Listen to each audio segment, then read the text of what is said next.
Educa Bolivia. 2021, año por la recuperación del derecho a la educación. Misaki, bienvenidos queridos estudiantes a este rinconcito del planeta, un rincón en el que se los quiere bastante y también aprendemos acerca de esta hermosa ciencia que es la física. Y recuerda que en física estamos analizando a la mecánica. La mecánica estudia el movimiento. ¿Qué parte de la mecánica estamos analizando en este caso? Y recuerda que la cinemática, mi querido estudiante, clasifica a los movimientos. Y precisamente en este capítulo vamos a hablar del primer tipo de movimiento que clasifica la cinemática. Sí, nos referimos al movimiento rectilíneo.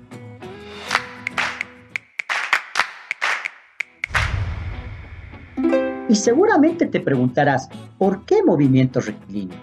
Pues mi querido estudiante, se denomina movimiento rectilíneo por su trayectoria, pues las partículas que tienen este movimiento están trazando líneas rectas.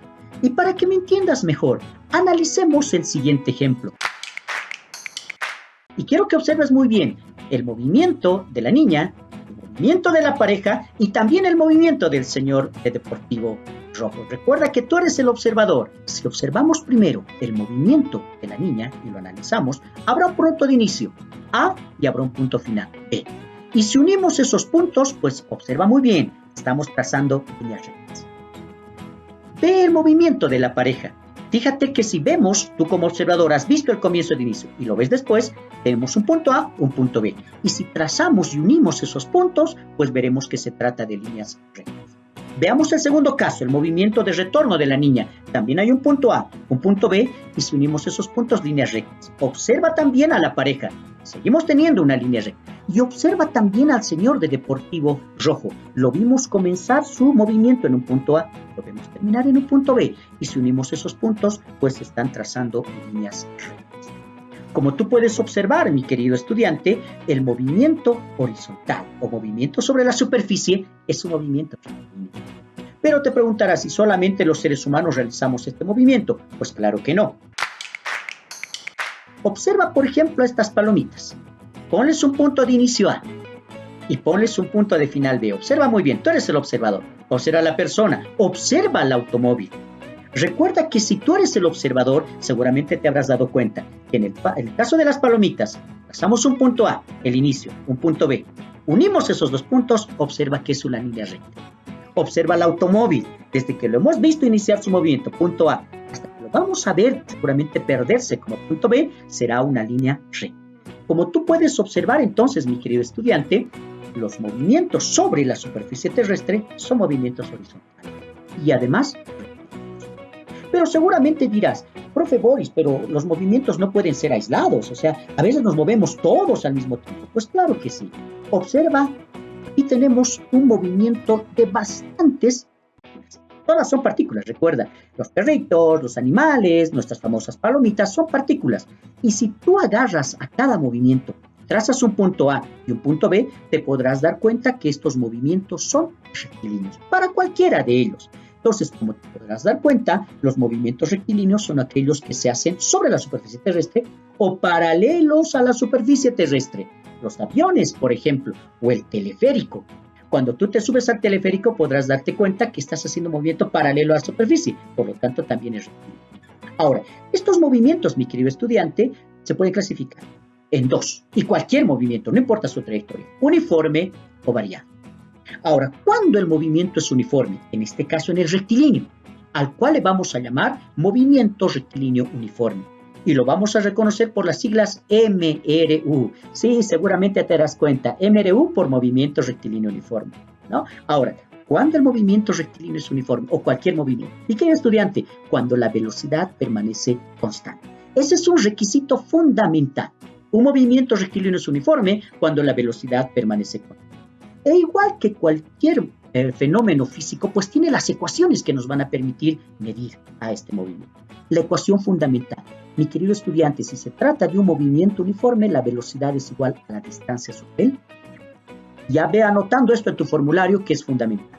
Ahora, como cualquier ecuación, ¿podemos despejar sus variables? Sí. Si despejamos la distancia, será velocidad por tiempo, y si despejamos el tiempo, será distancia sobre velocidad.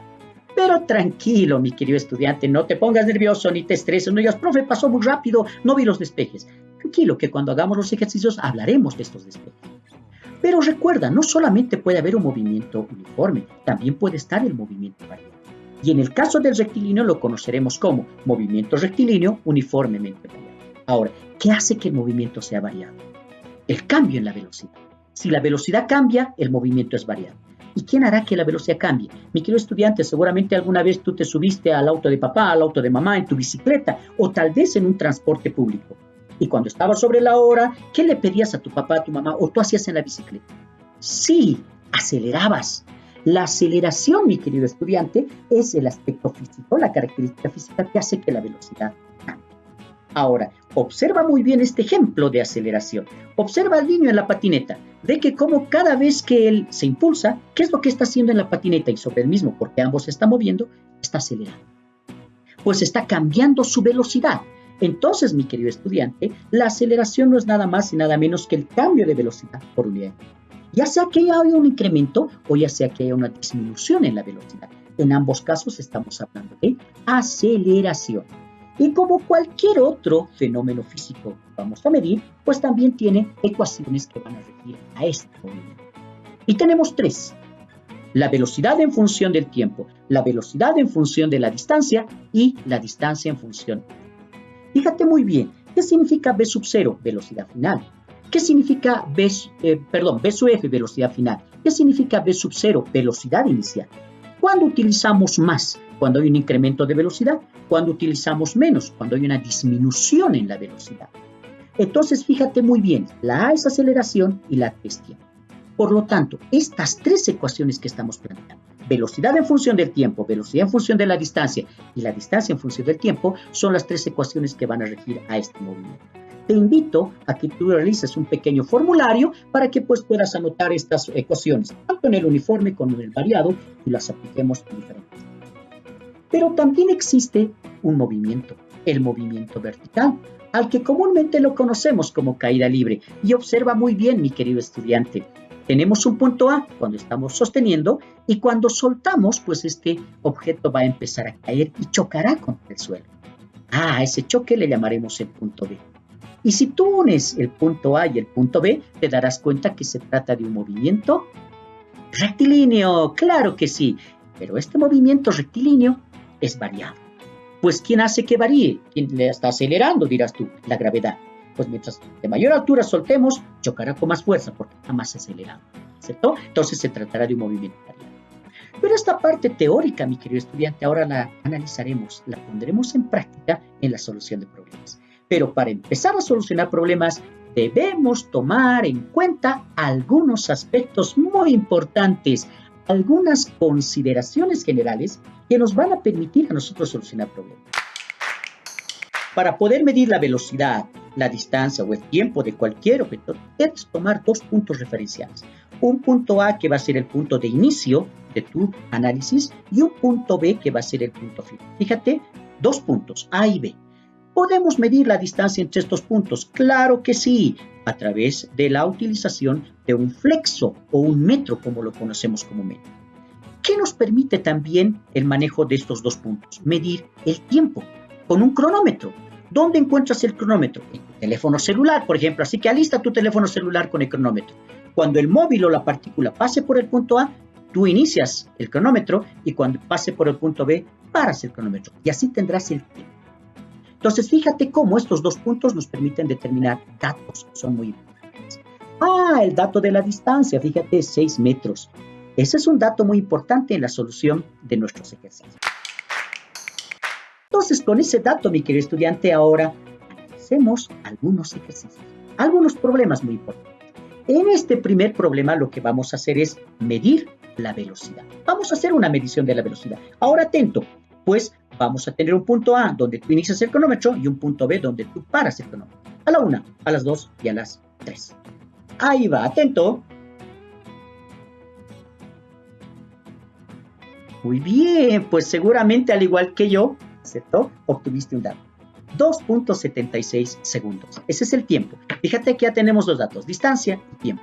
Y con esos dos datos ahora podemos determinar la velocidad de este móvil, así le vamos a llamar, o de esta partícula, que son la bicicleta y el celular.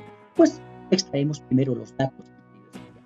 ¿Qué datos tenemos? Ojo, el primer dato que hemos extraído ha sido la distancia, ¿no? La distancia es de 6 metros, hemos medido con el flexo. Ahora, ¿qué distancia estamos midiendo? Pues la distancia que hay entre el punto A y el punto B. Esa es la distancia que nosotros hemos medido. Pero no solo tenemos la distancia, otro dato que hemos encontrado con el cronómetro de los celulares es el tiempo. Y el tiempo es de 2,76 segundos. Fíjate, dos datos muy importantes, entre el punto A y el punto B. Fíjate cuán importante es determinar esos puntos. ¿Qué vamos a determinar? La velocidad. Si tú observas, estoy utilizando una B en carta para diferenciar de la B en imprenta, que significa también volumen y puede crear confusión, simplemente por eso. Ahora, si analizamos el movimiento de esta partícula, que es el señor en su bicicleta, nos damos cuenta que la velocidad no cambia. Por lo tanto, es un mRU. Ecuación. La velocidad es igual a la distancia sobre el tiempo. Esa es la única ecuación, recuerda. Ahora, analicemos si tenemos las variables para poder calcular la velocidad.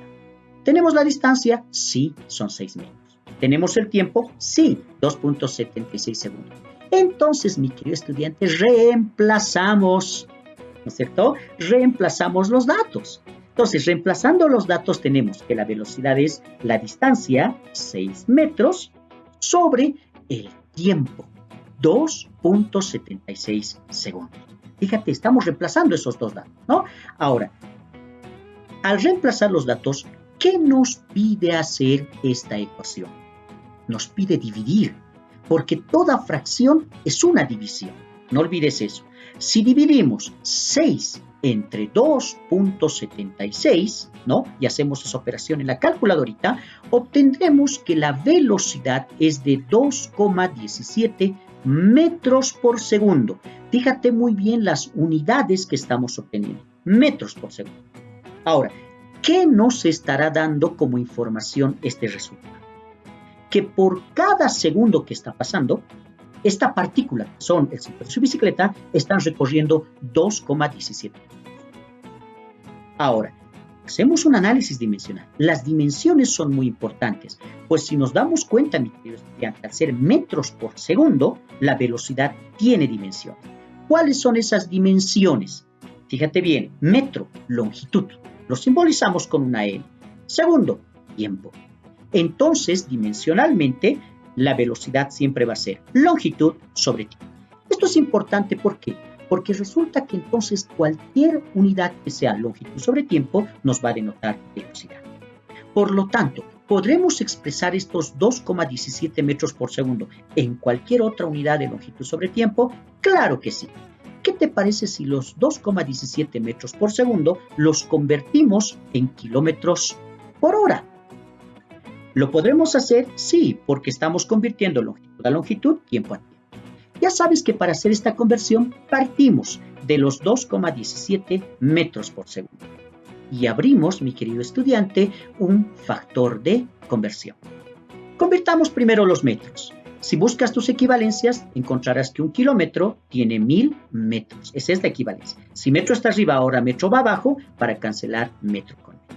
Fíjate que ya estamos en kilómetros. Ahora el tiempo. Sabes que una hora tiene 3600 segundos. Si segundo estaba abajo, ahora va arriba. ¿Para qué? Para cancelar segundo con segundo. Y fíjate cómo ya tenemos kilómetros sobre hora o kilómetros por hora. Entonces simplemente agarramos nuestra calculadorita, multiplicamos 2,17 por 3600 y eso lo dividimos entre 1000. Y fíjate cómo ya tenemos la velocidad en kilómetros por hora. 7,81 kilómetros por hora. Fíjate, mi querido estudiante, que podemos convertir entonces en cualquier unidad de longitud sobre tiempo, según las dimensiones que nos dan. Pues, mi querido estudiante, acá hemos hecho un pequeño cálculo de la velocidad. Más adelante seguiremos haciendo más cálculos. Se despide de ustedes el profe Boris. Hasta una siguiente oportunidad. Chau, chau, chau. Educa Bolivia 2021, año por la recuperación del derecho a la educación.